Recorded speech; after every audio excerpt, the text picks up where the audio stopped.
and thank you for joining us for Career Applications. I'm Skip Tumalu. Let's go to Balsan Dahoop with a recap of the topic everybody's talking about. Balsan?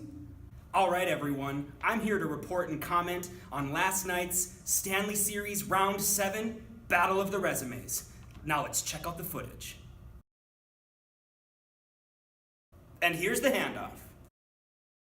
When resumes are battling out there right on the court, we need to remember that on average, the resume may only receive 6 seconds of attention. Now remember, when you've been on the court or the ice for 6 seconds, what counted? Every single detail. Now let's take a look at the multiple errors. Too hot to handle at email.com.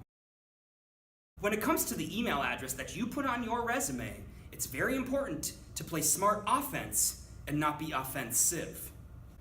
It's your opportunity to start that resume with your best impression. Remember the details. They must be professional. Let's take a look at the formatting. June 2015 to present. What's this all about? We need to think end zone to end zone. It's got to be very consistent. We see cities and states consistent, but then all of a sudden there's a little bit of a space in there. In order for this resume to be a winning resume, consistency around those very important details is vital. We take a look further. Spelling and grammar. Experience. Customers without the apostrophe at the end. We just can't have that. We must use correct spelling at all times. Remember, every single detail counts.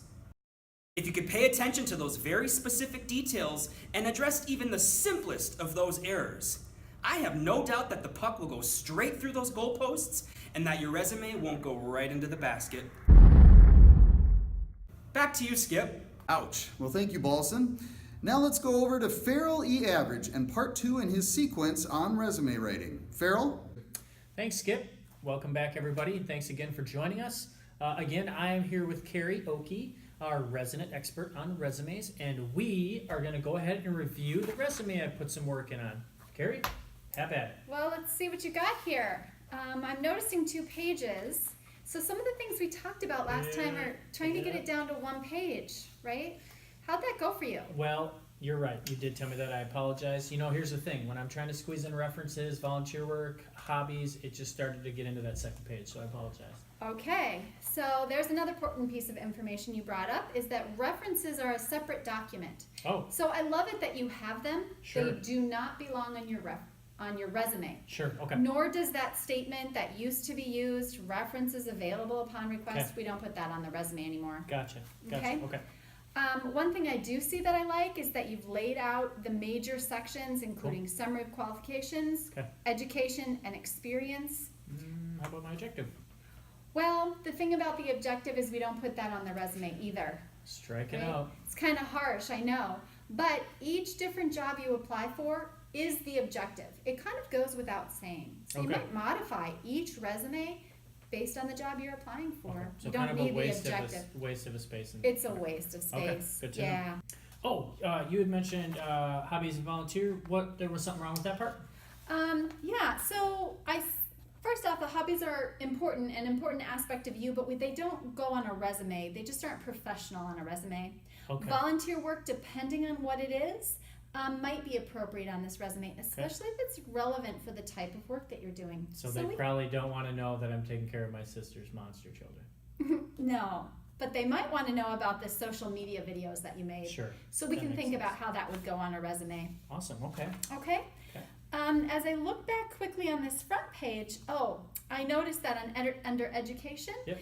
you don't need to include the high school diploma.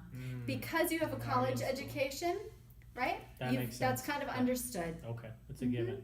Yeah. Okay. That makes sense.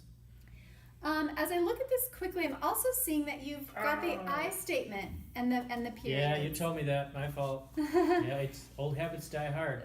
And that's okay. That's why you should have many people Sure. look at your resume before you send it out there into the world Sure. where you'd like them to give you a job interview based on Yeah. this resume. And that's why we need our experts, right? Again, Carrie, thank you so much. Looking forward to next time when we continue to work on this resume. Hey, we'll throw it back to you, Skip. Thank you, Farrell. That's all the time we have. I'm Skip Tumalu. Thank you for joining us for Career Applications.